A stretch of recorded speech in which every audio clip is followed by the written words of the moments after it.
Bismillahirrahmanirrahim. Assalamualaikum warahmatullahi wabarakatuh. Izinkanlah kami dari kelompok 1 yang memiliki tema sistem pakar untuk menyampaikan tugas proyek yang kami miliki.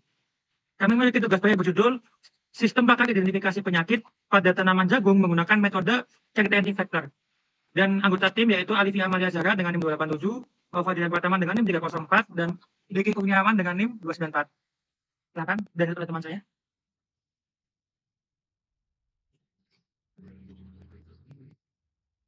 Yang pertama, latar belakang.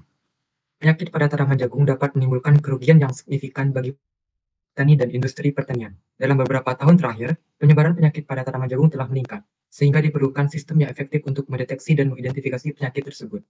Sistem pakar berbasis komputer dapat menjadi solusi yang tepat untuk mengatasi masalah ini. Sistem pakar dapat membantu petani dalam mendeteksi dan mengidentifikasi penyakit pada tanaman jagung dengan lebih akurat dan cepat, sehingga dapat meningkatkan hasil panen yang mengurangi biaya pengobatan. Sistem pakar identifikasi penyakit pada tanaman jagung menggunakan metode certainty factor dapat membantu meningkatkan akurasi dan kecepatan dalam mendeteksi dan mengidentifikasi penyakit. Metode ini adalah suatu metode yang digunakan untuk menentukan tingkat kepastian suatu diagnosis berdasarkan data yang tersedia. Dengan menggunakan metode ini, sistem pakar dapat menentukan tingkat kepastian suatu diagnosis berdasarkan data yang dikumpulkan dari berbagai sumber, sehingga dapat meningkatkan akurasi dan kecepatan yang mengidentifikasi penyakit pada tanaman jagung. Dengan demikian, sistem pakar ini dapat membantu petani dalam mengambil keputusan yang lebih baik dalam mengelola tanaman jagung dan mengurangi kerugian yang disebabkan oleh penyakit. Kemudian yang B yaitu basis pengetahuan. Basis pengetahuan yang digunakan dalam sistem pakar penyakit pada tanaman jagung ini terdiri dari penyakit dan penyebab yang telah dikumpulkan dan dikategorikan. Basis pengetahuan ini merupakan sumber informasi yang digunakan oleh sistem untuk membuat diagnosis berdasarkan gejala yang dilaporkan oleh pemilik tanaman jagung. Misalnya, data penyakit. Informasi ini memuat tentang berbagai penyakit yang dapat dialami oleh tanaman jagung, termasuk gejala, karakteristik, dan tingkat keparahan masing-masing penyakit. Kemudian data penyebab yang memuat informasi tentang penyebab-penyebab umum dari setiap penyakit, seperti infeksi, pola pupuk yang buruk, faktor lingkungan, atau faktor keturunan.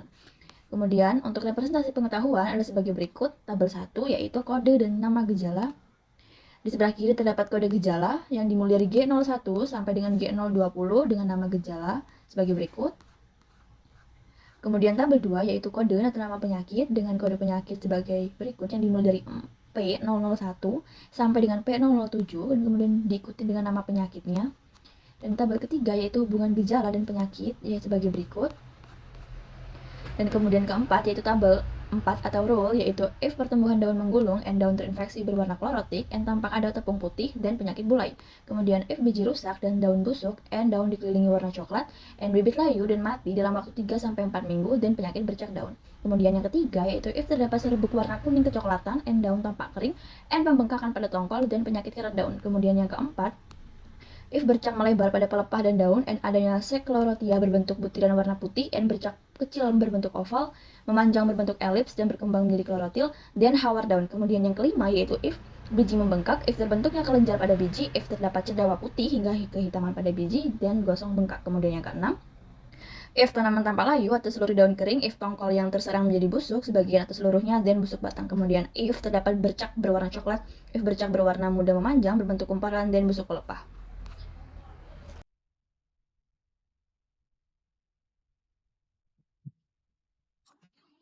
Poin D. Konsep teori yang berkaitan dengan topik proyek.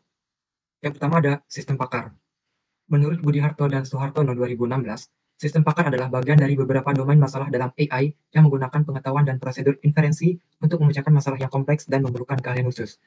Ada juga menurut Tosnelli 2016, sistem pakar adalah sistem komputer yang berupaya meniru semua kemampuan seorang pakar dalam pengambilan keputusan. Sistem pakar menggunakan pengetahuan khusus secara optimal, seperti secara seorang pakar memecahkan masalah. B. Ciri-ciri sistem pakar. Yang pertama, sistem pakar memiliki informasi yang dapat diandalkan, baik dalam memberikan langkah-langkah maupun dalam menjawab pertanyaan. Yang kedua, sistem pakar mudah dimodifikasi, memungkinkan penambahan atau penghapusan pengetahuan dengan mudah. Yang ketiga, sistem pakar dapat beroperasi di berbagai jenis komputer. Keempat, sistem pakar memiliki kemampuan untuk belajar dan beradaptasi. C. Struktur dasar sistem pakar. Berdasarkan Budi Harto dan Soehartono 2016, sistem pakar terdiri dari beberapa komponen dasar yang memungkinkan sistem untuk berfungsi dengan efektif. Komponen-komponen ini meliputi yang pertama, basis pengetahuan atau knowledge base. Yang kedua ada mesin inferensi atau inference engine. Yang ketiga ada working memory. Yang keempat ada explanation facility. kelima ada knowledge acquisition facility, dan yang keenam ada user interface. Dengan adanya komponen-komponen ini, sistem pakar dapat berfungsi dengan efektif dalam menyelesaikan masalah dan memberikan penjelasan yang jelas kepada pengguna. D. Penyakit pada tanaman. Pemahaman tentang berbagai penyakit yang memengaruhi tanaman termasuk gejala-gejala yang muncul, faktor penyebab, dan metode diagnosis yang umum digunakan agar tanaman dapat tumbuh sempurna. C. Certainty factor. Metode ini merupakan sebuah metode yang membantu mengukur besar tingkatnya kepercayaan dalam pengambilan keputusan. Metode ini cocok digunakan dalam sistem pakar yang mendiagnosa situasi yang belum pasti. Perhitungannya dapat menggunakan rumus seperti di sini. Ada penilaian subjektif dari pakar sehingga bisa bervariasi dan berkurang konsisten. Ketiga, lebih cocok untuk sistem dengan aturan sederhana dan mungkin kurang efektif pada sistem yang kompleks atau dinamis. Dan yang keempat, tidak selalu fleksibel dalam menangani pembaruan atau perubahan besar pada basis pengetahuan sistem. Pembuatan aplikasi. Pembuatan aplikasi sistem pakar penyakit pada tanaman jagung dengan metode teknik fakta melibatkan beberapa tahapan yang meliputi analisis kebutuhan. Pada awalnya, tim kami menganalisis kebutuhan yang ada, yaitu dengan mengumpulkan data penyakit, lalu juga mengumpulkan gejala, penyebab, dan cara penanganan maupun deskripsinya. Lalu B, perancangan sistem.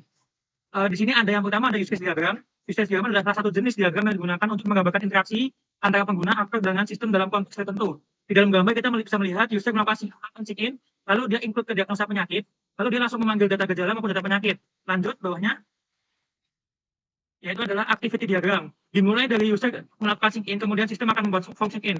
Yang kedua, user diminta untuk memasukkan ID dan password, kemudian sistem akan memastikan valid atau tidaknya. Jika valid, maka akan masuk ke halaman diagnosa. Namun jika tidak valid, maka akan kembali ke form sign in. Yang ketiga, setelah user tiba di halaman diagnosa, akan diminta untuk klik button mulai diagnosa. Yang keempat, sistem akan memulai form pertanyaan gejala. Yang kelima, user akan diminta untuk memilih gejala.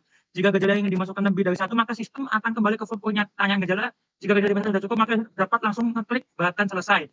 Selanjutnya, sistem akan menyimpan data dan memproses data hingga ditemukan penyakitnya. Yang terakhir, user dapat melihat tambah penyakit yang didapatkan oleh tanaman jagung miliknya. Di sini ada desain prototipe. Kita memiliki sebuah aplikasi yang bernama Jaga Jagung. Jadi di sini kita bisa sign in melalui akun Facebook maupun Google, lalu ada registrasi. Di sini kita juga bisa langsung sign in menggunakan Google. Lalu bawahnya ketika setelah melakukan sign in akan masuk ke halaman utama dan di sana ada klik mulai, ada Jaga Jagungnya. Nah, di bawahnya di sini kita sebagai user akan mengeklik button untuk memilih gejala penyakit pada tanaman jagung. Contoh kita mengeklik daun yang paling atas. Lalu yang selanjutnya daun menggulung dan daun berwarna klorotik. Lalu bawahnya akan muncul diagnosa, yaitu penyakit gulai. Lanjut bawahnya. Ini adalah desain alog sistem. Yang pertama login menggunakan email dan password atau menggunakan akun Facebook ataupun Google. Jika ia berhasil, dia akan melakukan homepage. Jika gagal, dia akan kembali atau ulang lagi ke atas. Lalu ketika masuk homepage, kita ngeklik mulai untuk melakukan diagnosa pada penyakit. Lalu kita memilih gejala. Jika sudah sesuai, kita maka langsung sudah. Jika belum, maka kita akan kembali ke menu pilih gejala. Klik selesai. Jika semua gejala sudah dipilih, lalu menampilkan hasil diagnosa. Dan sistem selesai. Algoritma yang digunakan. Membuat aplikasi yang dapat mendiagnosa penyakit tanaman jagung dengan menggunakan metode teknik fakta. Aplikasi ini dibuat sebagai alat bantu untuk mendiagnosa penyakit yang diderita oleh tanaman jagung. Membantu memberikan informasi untuk lebih mengenali gejala serta penyebab penyakit. Dengan demikian, petani dapat lebih menjaga agar tanaman jagung terhindar dari penyakit tersebut. G. Penutup. Kesimpulan.